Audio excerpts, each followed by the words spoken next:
Assalamualaikum warahmatullahi wabarakatuh. Pada malam hari ini, marilah kita belajar bedah dan kupas tuntas hukum bacaan ilmu tajwid di dalam surat Al-Zalzalah. Sebelumnya, mari kita membacanya terlebih dahulu. A'udzu billahi minasyaitonir rajim. Bismillahirrahmanirrahim.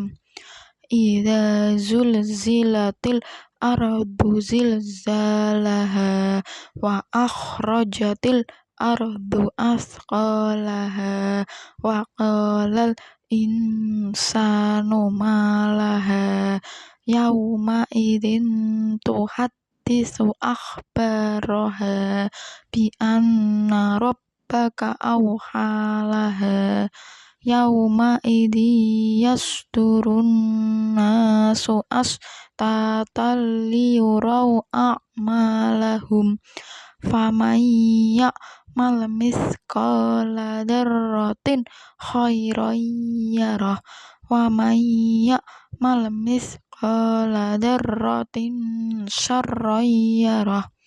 Setelah kita membacanya, mari kita mencari contoh hukum bacaan ilmu tajwid di dalam surat Al-Zalzalah.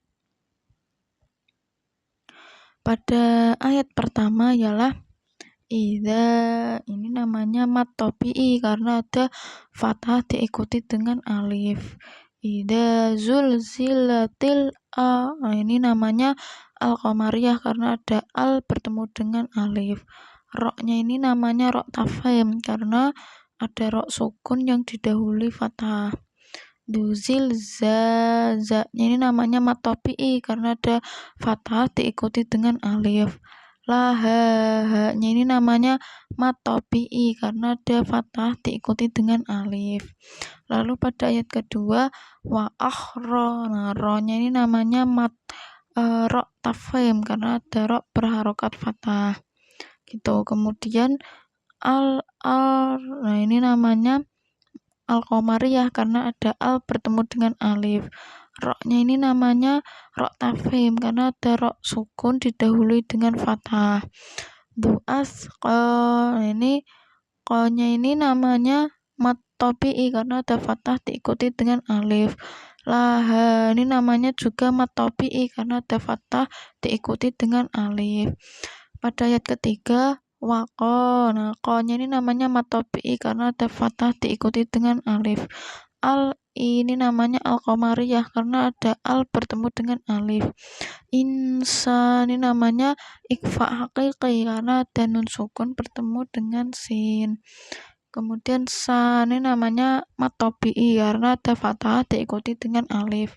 Ma ini juga mad tabi'i karena ada fathah diikuti dengan alif. Ha ini juga mad tabi'i karena ada fathah diikuti dengan alif. Yauma idin tuh, nah ini namanya ikhfa haqiqi karena ada tanwin bertemu dengan ta. Tuhaddisu akhbar, nah banya ini namanya mad tabi'i karena ada fathah diikuti dengan alif. Roknya ini namanya rok tafkhim karena roknya berharokat fathah.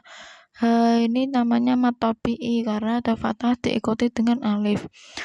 Kemudian pada ayat kelima bi anna, nah ini namanya hunnah karena nunnya yang bertasydid. Roknya ini namanya rok tafkhim karena roknya berharokat fathah. Rabbaka awhalaha, nah hanya ini namanya mad tabi'i karena ada fathah diikuti dengan alif. Ayat ke-6 yauma idiyya, ini namanya idgham bihunna karena ada tanwin bertemu dengan ya. Yasduru, nah roknya ini namanya rok tafkhim karena roknya berharokat duma. Anna ini namanya asyamsiyah karena ada al bertemu dengan nun. Anna ini nunnya ini namanya hunnah karena nunnya bertasydid. Nah ini ini juga apa itu mad tabi'i karena ada fathah diikuti dengan alif. Asta, nah ta-nya ini namanya mad tabi'i karena ada fathah diikuti dengan alif. astatali. Nah ini jika dilanjutnya ini namanya idgham bilahunah karena ada tanwin bertemu dengan lam, idgham bilahunah. Kemudian yuro, nah roknya ini namanya rok tafkhim karena roknya ini berharokat fathah. Yuro akma, namanya ini namanya matobi'i karena ada fathah diikuti dengan alif. Kemudian pada ayat ke-7 ialah famaya. Nah, ini namanya idgham bihunah karena ada nun sukun bertemu dengan ya. Kemudian ya lemis ko. Nah, ko-nya ini namanya matobi'i karena ada fathah diikuti dengan alif. Darrotin ho. Nah, ini ada apa itu namanya idhar khalqi karena ada tanwin bertemu dengan ho.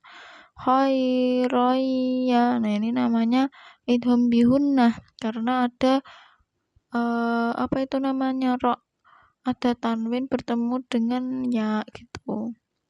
Kemudian roknya ini namanya rok tafkhim karena roknya berharokat fathah. Nah ini namanya matsilah kaosiroh karena ada hu yang dibaca panjang.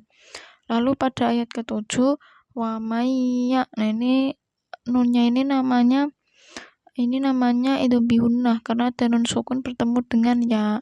Ya lemis ko. Nah ko-nya ini namanya matobi'i karena ada fathah diikuti dengan alif. La darrotin sya, ini namanya ikhfa aqiqi karena ada tanwin bertemu dengan sin. Sa darrotin syarroya. Nah ini juga idgham bihunah karena ada tanwin bertemu dengan ya. Roknya ini namanya rok tafkhim karena roknya berharokat fathah. Hu-nya ini namanya matsilah qasiroh karena ada apa itu namanya hu yang dibaca panjang gitu. Semoga ilmu yang saya sampaikan semoga bermanfaat. Sebelumnya mari kita membaca sholawat tibil qulub terlebih dahulu. Allahumma sholli ala sayyidina Muhammadin tibil qulubi wa dawaiha wa afiyatin abdani wa shifaiha wa nuril absari wa diyaiha wa ala alihi wa sahbihi wa sallim. Kurang lebihnya mohon maaf. Semoga bermanfaat. Wabillahi taufik wal hidayah. Wassalamualaikum warahmatullahi wabarakatuh.